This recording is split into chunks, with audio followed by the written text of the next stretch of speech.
CBS News Miami. Good afternoon, and thank you for joining us. I'm Najahe Sherman, and welcome to CBS News Miami's 4 p.m. Quickcast. Let's take a quick look at today's top stories. New reaction from the now former police chief of Pembroke Park. It is less than 24 hours after he was fired from the force. CBS News Miami's Nicole Lauren has the latest. Well, the chief terminated less than 1 year after this startup police department was created. Now, I traveled to Boca to speak with him one-on-one, and the first question we asked him was, why were you fired? He said they gave him no cause, and he thinks it was all politics. Responsibility as a citizen.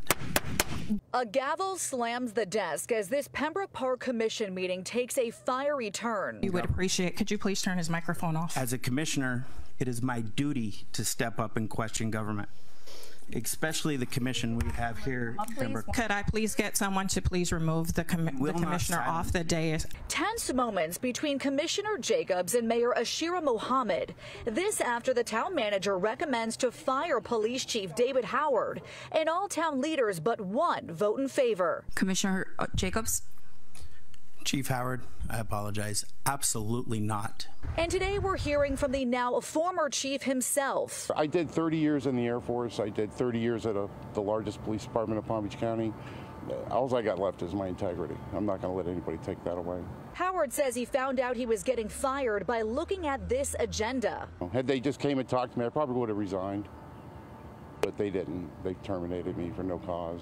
And Commissioner Jacobs is still very heated, sending us this statement saying they gave no reason as to why they would fire the chief and wouldn't let me speak in regards to retaliation. The mayor violated my First Amendment right to speak out against government. I was terminated for being successful. But in the end, the former chief proud of the small police department he managed to put together, calling it a success. I'm not going to allow politicians to control me. You know, the police officers there put their trust in me to make sure we're doing the right thing. And, but I mean, look what we pulled off with a hodgepodge bunch of policemen. So you may be wondering what happens next for the police department. They will have an interim chief that's stepping in. They're also posting this position online. Now, as far as the former chief goes, Howard says he actually wants to throw his hat in the ring for the sheriff of Broward County. I did reach out to all the commissioners, including Mayor Mohammed, but I never heard back. In Boca, Nicole Lauren, CBS News, Miami. A third child has come forward alleging that a former Miami teacher sexually abused her. This after the teacher was arrested and fired just days ago for similar accusations against 2 other young girls. 29-year-old Eric Givens is facing numerous charges. 3 young girls told police that Givens abused them. The schools where he worked say they are cooperating with investigators. He's currently being held without bond. The judge who presided over the Parkland school shooter's trial is stepping down from the bench. Court officials tell us Judge Elizabeth Schur submitted her resignation. According to the Sun-Sentinel, she did not give a reason for her resignation. Her last day will be at the end of June. She previously came under fire for hugging prosecutors following the Parkland shooter's trial.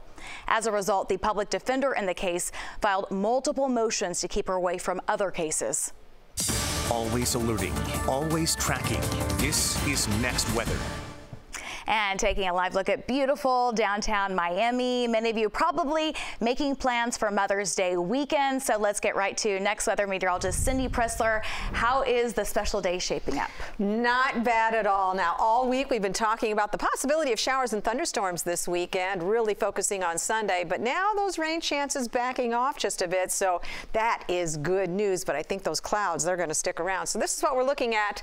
Dry and breezy for the end of the week. That means tomorrow going into Saturday, so our winds will be out of the east up to 20. Mother's Day weekend, a few showers and thunderstorms, but I'll show you why we think that's backing off just a bit. There is going to be dry time, so we're calling this not a washout. Rain chances are going to stick with us, though, even into next week. You know, rainy season kind of kicks in already by Monday. So right now, 46% humidity, relative humidity. It was up just a bit today, so maybe you felt a little bit stickier. Temperature 87 degrees, 84 in Homestead. Same thing for Fort Lauderdale. We've got a lot of sunshine out there. there. When you combine the temperature and the humidity, what it feels like, 88 degrees. So again, up just slightly from what we had yesterday. And there are no showers out here, not on our side, not on the east side, but with that easterly flow, look at how it's pushing the clouds off to the west, now into Monroe County, Collier County, and that's where that sea breeze front is going to set up this afternoon. So if we're going to see anything at all, it's likely to be out here. So let's see what things could be looking like. We'll take you through time here. 4 o'clock, you might find a spot shower here and there just north of the interstate there. By 5 o'clock, maybe a couple showers, but then that's really about it. So we just don't have that shower activity going today. But tomorrow, again, we'll start to see a little bit more moisture coming in. Easterly winds again. Remember, it's going to be breezy. So about 3 o'clock, now we're starting to see showers really again on the west side of the state. Nothing here on the east, so we stay dry. 7 o'clock, still a few showers moving out into the Gulf of Mexico now. So you're heading that direction tomorrow. You could get some rain. And Saturday, again, easterly flow. Best chance for rain is going to be over Monroe County with a few showers and thunderstorms, staying away from the east side again. So if you've got plans, outdoor plans on Saturday, things are looking a lot better. We're only going to put it at about a 20% chance for a spot shower. Mother's Day Sunday, 40% chance, and most of that is going to be off to the west. So there you go, some better news for you. That upper level low, we're going to watch it, but at this point, doesn't look like it's going to send a lot of moisture our direction. So here's your forecast. Temperatures topping out in the upper 80s again tomorrow, mid-80s this weekend, and boy, is it going to be hot next week. Look at Wednesday, 81 degrees. All right, thank you, Cindy. And a reminder, hurricane season starts 3 weeks from today. For the first time, Florida will have 2 tax relief holidays for hurricane supplies. The dates are May 27th through June 9th, and again from August 26th to September 8th. An increase in breast cancer cases has led to new guidelines for when women should get their first screenings. The U.S. Preventative Services Task Force now says women should begin regular mammograms starting at age 40. The new guidelines, mammograms every other year beginning at age 40, are a dramatic shift from the task force's previous recommendation that women begin biannual screenings at age 50. Dr. Catherine Lampkin-Sacker is the section chief of breast imaging of Baptist Health Miami Cancer Institute. She told us she still believes the best practice is yearly screenings. What we do know, though, is that the most lives saved result from mammography starting at age 40 and doing it annually. We have so much data to support that recommendation that those are the recommendations that I absolutely always recommend all patients follow. In fact, the American Cancer Society recommends beginning screenings every year, but at age 45. It's all so confusing. So what should women do? According to the Radiological Society of North America, the rate of metastatic breast cancer among women between 25 to 39 is up 32% since 2009. I had a double mastectomy. Despite having no family history, Sarah Giglio chose to get annual mammograms before she was 40.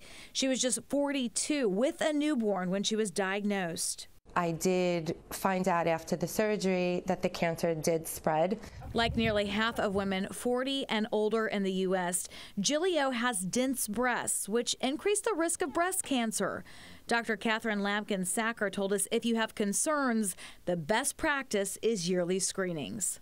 We can detect tiny changes from 1 year to the next, and those can be really crucial. It can mean finding much earlier stage cancers when they're much more treatable and when the possible treatments would be much less deleterious. Najahe Sherman, CBS News, Miami. When we come back, what we learned about a new immigration law in Florida and how it could impact you. Welcome back. A new law in Florida is creating a sweeping crackdown on unlawful immigration. The governor signed the legislation on Wednesday. It makes transporting a person who entered the country illegally punishable with up to 5 years in prison or a $5,000 fine. It also requires hospitals and companies with 25 or more employees to check the immigration status of patients and workers. The new law also prevents immigrants without a valid visa from becoming lawyers or driving in the state. Disney CEO Bob Iger defended his company. That's as Florida tries to take control of a special district overseeing Disney zoning decisions. Iger says Governor DeSantis' attacks on the company threaten its plans for $17 billion of investments and 13,000 new jobs at Disney World over the next 10 years. Now to this afternoon's Miami Proud. When this year's class of graduating seniors leaves G. Holmes Braddock Senior High School, at least one of those students will leave behind quite a legacy. She is making Miami proud. Celine Churchman launched a nonprofit called 7 Helping Hands back in 2020. They provide food drives and deliveries to people who need assistance.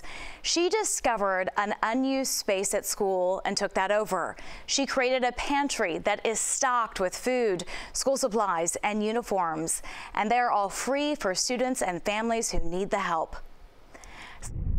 Even though I'll email some companies and they'll tell me no, I just know that those 5 companies who said no, it's going to open the door to 5 more who say yes. All of the items in this room are donated from key clubbers from Doral, St. Brendan, Columbus, Belen, as well as we would host on Saturdays different drives with different local nonprofits. And what she's been able to accomplish is just mind-boggling.